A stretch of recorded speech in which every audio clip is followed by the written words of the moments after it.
எல்லாருக்கும் வணக்கம்.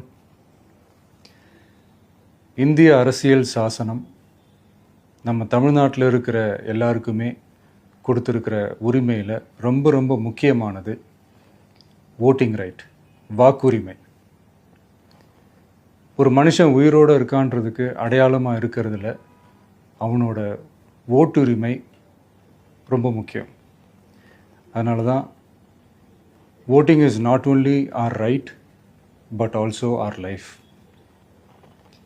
ஒரு முக்கியமான விஷயத்தை பற்றி இப்போ நான் உங்ககிட்ட ஷேர் பண்ண போகிறேன்.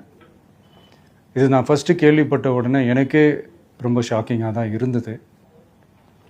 இப்போ நான் பேசிகிட்டு இருக்கிற இந்த நேரத்தில் தமிழ்நாட்டில் இருக்கிற நம்ம யாருக்குமே ஓட்டு போடுற உரிமையே இல்லைன்னு சொன்னால் நம்புவீங்களா?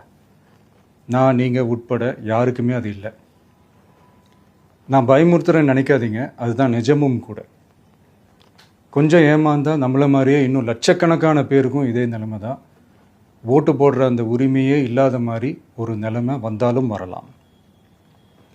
இதுக்கு மெயின் ரீசன் அந்த எஸ்ஐஆர், ஸ்பெஷல் இன்டென்சிவ் ரிவிஷன், சிறப்பு தீவிர திருத்தம். இப்போது இந்த எஸ்ஐஆர் நம்ம தமிழ்நாட்டில் எப்படி ஒர்க் ஆக போகுது? கடந்த ஜனவரி மாதம் எடுத்த அந்த கணக்கெடுப்பில் 6,36,00,000 வாக்காளர்கள் நம்ம தமிழ்நாட்டில் இருக்கிறாங்க. ஆனால் அவங்க யாருக்குமே இந்த ஓட்டு போடுற உரிமையே இல்லை. அந்த பிஎல்ஓன்னு சொல்லுவாங்க, பூத் லெவல் ஆஃபீஸர்ஸ், வாக்குச்சாவடி நிலை அலுவலர். அவங்க தான் வீடு வீடாக போய் அந்த ஃபார்மை கொடுப்பாங்க. அதை நம்ம ஃபில்அப் பண்ணி கொடுக்கணும்.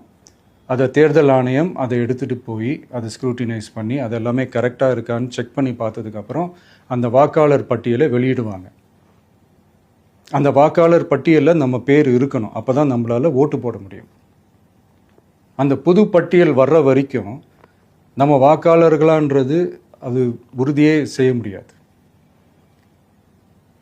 இன்கேஸ் அந்த புது பட்டியலில் நம்ம பேர் இல்லைன்னா அது ஒரு தனி ப்ராசஸ், அது ஒரு தனி ஃபார்ம், அது ஒரு தனி கிளைம்ன்ற மாதிரி அது ஒரு வேறு வேலை. ஸோ இந்த மாதிரி நிறையா சிரமங்கள் குழப்பங்கள் இருக்கிறதுனால மக்களுக்கு இது மேலே ஒரு கன்ஃபியூஷன் ஒன்று இருக்குது. இது என்ன வெரிஃபிகேஷனா இல்லை ஒரு மறைமுக ரீரெஜிஸ்ட்ரேஷனா இல்லை இது ஒரு நியூ ரெஜிஸ்ட்ரேஷன் மாதிரியே தானா அப்படின்ற மாதிரி நிறைய கன்ஃபியூஷன் இருக்குது. அவங்க செய்ய வேண்டியதெல்லாம் ஒன்று தான். இந்த மாதிரி வீடு வீடாக போய் அந்த என்யூமரேஷன் ஃபார்ம் நம்ம ஃபில்அப் பண்ணி கொடுக்கும்போது அதுக்கான அக்னாலேஜ்மெண்ட்டை அந்த பிஎல்ஓ அந்த ஆஃபீஸர்கிட்ட இருந்து நீங்கள் வாங்கிக்கணும். அது ரொம்ப ரொம்ப முக்கியம்.